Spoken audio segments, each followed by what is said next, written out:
Good morning दोस्तों, मेरा नाम Sandeep Kumar Reddy from engineers competitive training academy. आज हम लोग डिस्कस करेंगे एयरफोर्स एग्जामिनेशन जो कि group C civilian concerning exam हुआ था 5 जुलाई को। जितने भी क्वेश्चंस हैं हम डिस्कस करेंगे। आगे एग्ज़ामिनेशन होने वाला है 4-5 दिन, उनमें से एक्सपेक्टेड क्वेश्चंस भी हम डिस्कस करेंगे इनके साथ साथ। वो सवाल क्या है देखते हैं। और जो भी सवाल दिए जा रहे हैं ये काफ़ी इजी नेचर्ड है। अगर मेरा वीडियोस अगर आपने देखा होगा तो शायद आपको काफ़ी काम आ गया होगा, क्योंकि मैक्सिमम क्वेश्चंस डेड इजी सवाल है। चलिए देखते हैं इनके अंदर क्या क्या सवाल दिए गए हैं।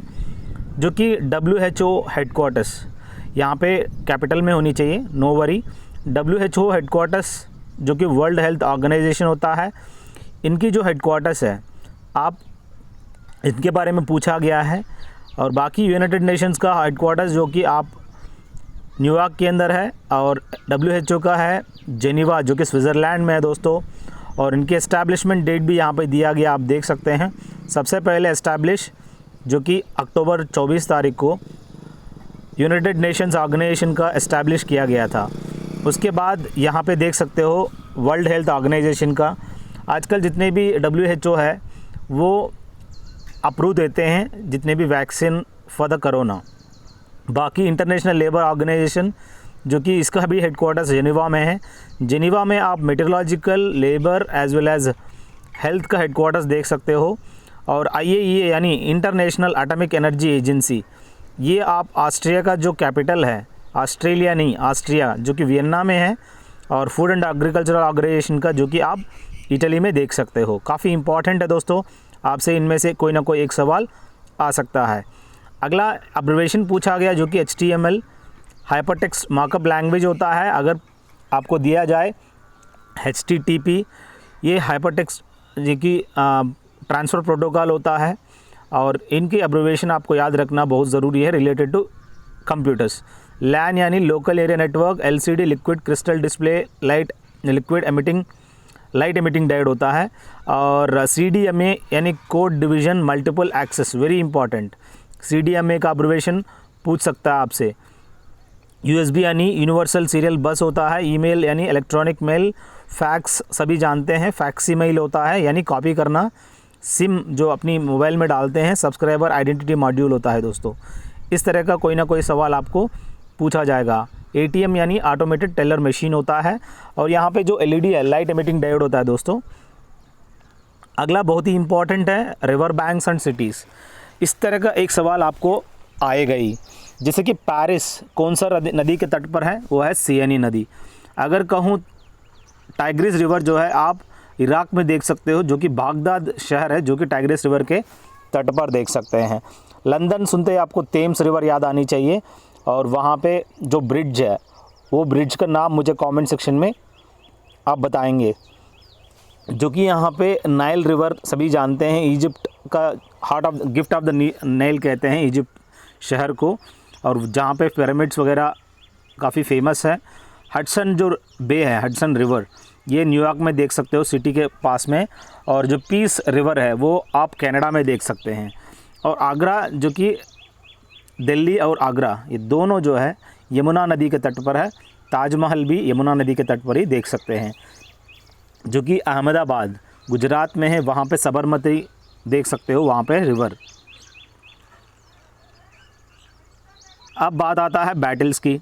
इनमें पूछा गया सेकंड बैटल ऑफ पानीपत कब की लड़ाई हुई थी। सबसे पहला 1526 में हुआ था, जो कि Babur founder of Mughal empire और इब्राहिम लोदी के बीच में। और इनमें बाबर की जीत हुई। दूसरी 30 साल के बाद 1556 उसका बेटा आया, बाबर का बेटा अकबर, और हिमू के बीच में लड़ाई हुई, अकबर जीत गया। और तीसरी बैटल जो कि 1761। सो यहाँ पे 1761 जो बैटल हुई थी मराठा साम्राज्य और अहमद शाह अब्दाली के बीच में हुई थी। मराठा साम्राज्य सुनते ही आपको याद आनी चाहिए शिवाजी महाराज। अब बात आता है दोस्तों बैटल ऑफ बक्सार जो कि 1764 में हुआ था। और 64 जो कि ईस्ट इंडिया कंपनी के साथ में मीर कासिम जो कि नवाब ऑफ बंगाल, इन दोनों के बीच में बैटल ऑफ बक्सार की लड़ाई हुई। काफ़ी इंपॉर्टेंट वार है दोस्तों, ये आपसे पूछा जाएगा। ये जो वार है 1764 1864 जो कि ब्रिटिश और नवाब ऑफ बंगाल जो कि मीर कासिम के बीच में हुई थी।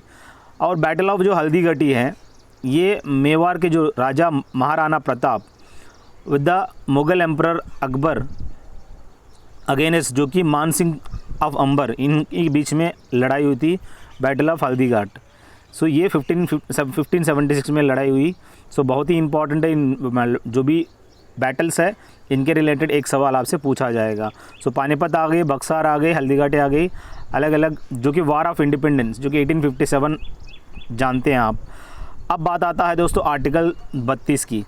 ये Indian constitution gives right to individuals to move to the supreme court to seek justice when they feel that their right has been unduly deprived.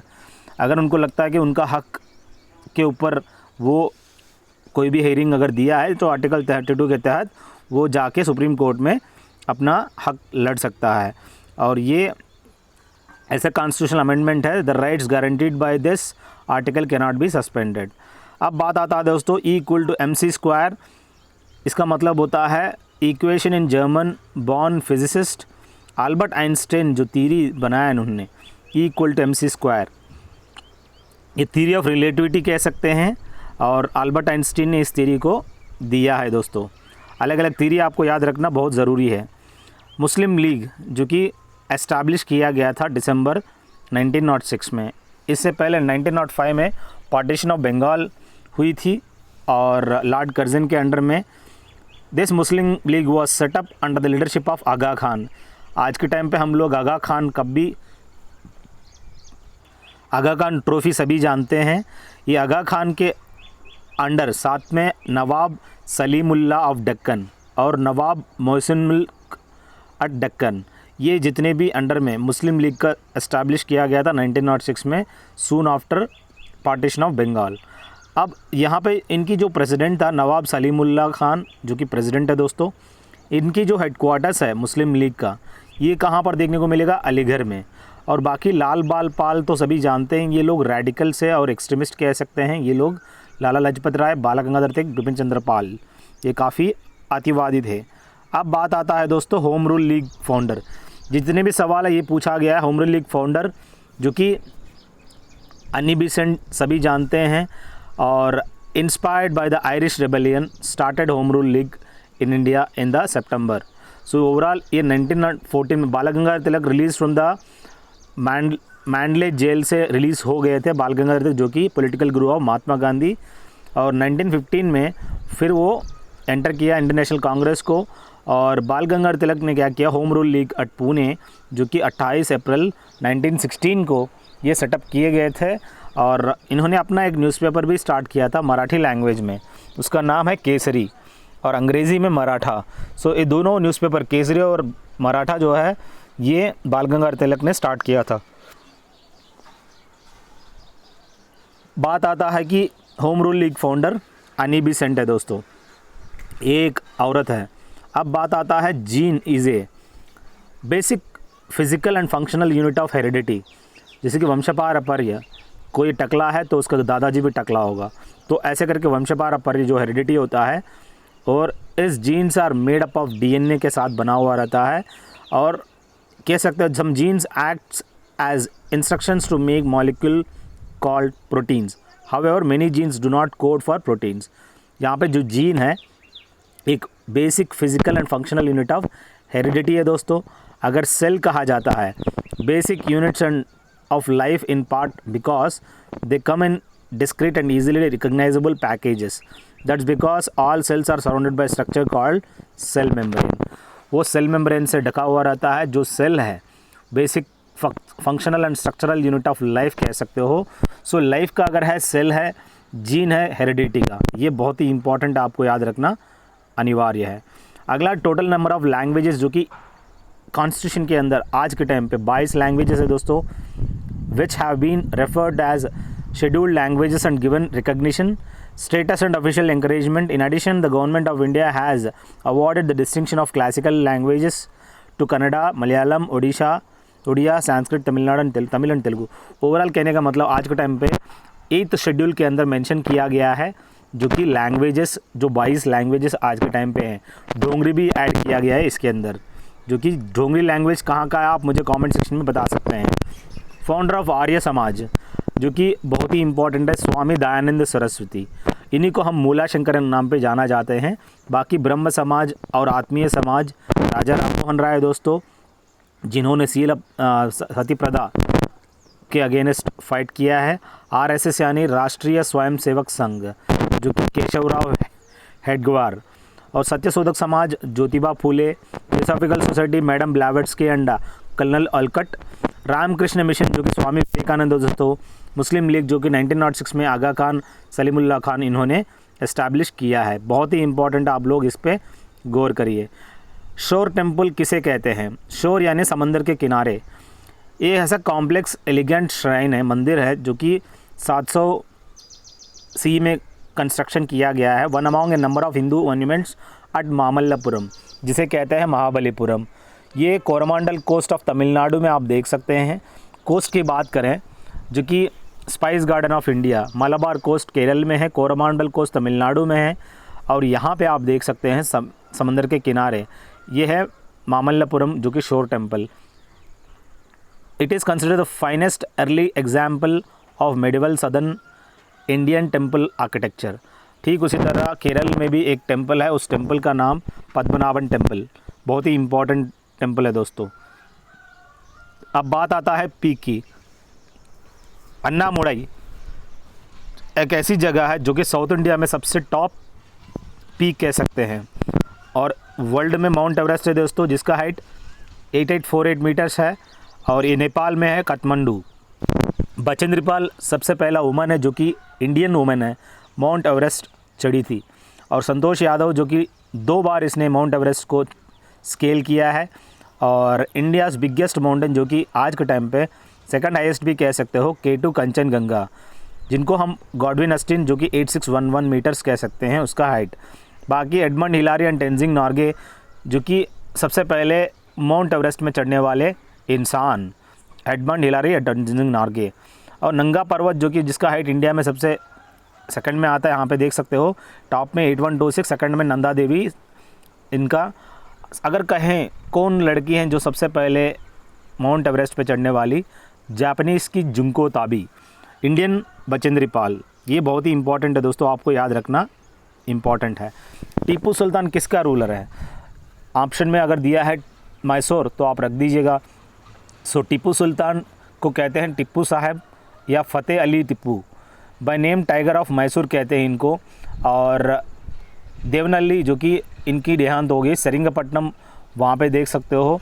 और सेरिंगपट्टनम में द ट्रीटी ऑफ सेरिंगपट्टनम भी साइन किया गया था टिप्पू सुल्तान और लॉर्ड कॉर्नवालिस के बीच में। और थर्ड मैसूर वार के अंदर इंग्लिश फोर्सेस एंड टिप्पू सुल्तान के बीच में हुआ था, लेकिन इंग्लिश लोगों ने हरा दिया इस थर्ड मैसूर वार में। Introduction of new calendar, a new system of coinage, new scale of weights, जितने भी टीपू सुल्तान ने फॉर्मुलेट किया है। Land revenue under Tipu was mainly collected by government officials appointed by the Tipu Sultan. वो ऑफिशियल्स अपॉइंट करके पूरा का पूरा पैसा ले रहे थे। अब क्वेश्चन आया current states and union territories. आज के टाइम पे कुल मिला के 28 स्टेट्स है, क्योंकि एक स्टेट कम हो गई थी, वो है जम्मू एंड कश्मीर। अभी वो बन गया यूनियन टेरिटरी। अब यूनियन टेरिटरी में कितने हैं? 28 स्टेट है, 8 यूनियन टेरिटरी है। 8 याद रख लीजिएगा। 8 क्यों हो गया? रीज़न ये है इनके अंदर, जो कि दमन एंड दीव एंड दादरा नगर हवेली दोनों मिक्स हो गया। अब दमन जो है कैपिटल बन गया। अब यहाँ पे जो लद्दाख रीजन है वो कैपिटल है ले, जम्मू एंड कश्मीर का है श्रीनगर। ये चीज़ें आपको याद रखनी है, आप चाहो तो इसको देख सकते हो कैसा है, उसका कैपिटल क्या है। अब बात आता है दोस्तों वर्ल्ड क्लाइमेट डे, अक्टूबर 24 तारीख को मनाया जाता है। अगर साइंस डे की बारी आती, जो कि सर सीवी रामन के बर्थ एनिवर्सरी पे फरवरी 28 को मनाए जाते हैं। वुमेंस डे, जो कि मार्च 12 तारीख को। Disabled day and one consumer rights day March 15 को मनाया जाता है। फॉरेस्ट्री डे 21 को, और world day for water March 22, TB day 24, health day April 7। इनमें से आपसे पूछा जाएगा वर्ल्ड हेल्थ डे, जो कि 7 अप्रैल है दोस्तों, वेरी इंपॉर्टेंट। अब बात आता है लिपुलेख पास, बीच में आप देख सकते हैं। बाकी अलग अलग पासेस हैं, जो कि माना पास, कैलाश और मानस सरोवर, और मुलिंग ला पास जो कि उत्तराखंड और तिब्बत, लिपुलेख जो कि मैंने बताया था उत्तराखंड और तिब्बत, नाथुला जो कि तिब्बत और चुम्बी वैली, देखिएगा नाथुला पास पूछा जा सकता है आपसे, तिब्बत और चुम्बी वैली, जलीपला पास जो कि सिक्किम और भूटान, दोंकला पास जो कि सिक्किम और तिब्बत, पालक्कड़ ये जो जगह है केरल और तमिलनाडु के बीच में है, तमस्सरी ये मलबार कोस्ट और मैसूर के बीच में आप तमस्सरी पास देख सकते हो। देख लीजिए, नाम से भी आप लोकेशन आराम से आइडेंटिफाई कर सकते हैं। 48 chief justice of India, chief justice को अपॉइंट करने वाला प्रेसिडेंट है दोस्तों आज के टाइम पे 48 चीफ जस्टिस जो है NV रमन्ना, इनको नॉमिनेट किया है रामनाथ कोविंद जो कि राष्ट्रपति है दोस्तों। बाकी पहला chief justice of supreme court acted as the president of India, जब प्रेसिडेंट की वहाँ पे डेथ हो गई थी उस टाइम पे हिदायतुल्ला जो है वाइस प्रेसिडेंट भी नहीं था, हिदायतुल्ला सबसे पहला चीफ जस्टिस है जो कि प्रेसिडेंट रहे थे। और जस्टिस हीराला कनिया जो है पहला chief justice of supreme court कह सकते हैं, हीराला जे कनिया, वेरी इंपॉर्टेंट है दोस्तों, कनिया इज़ द पहला चीफ जस्टिस। और ऑस्ट्रेलियन ओपन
है।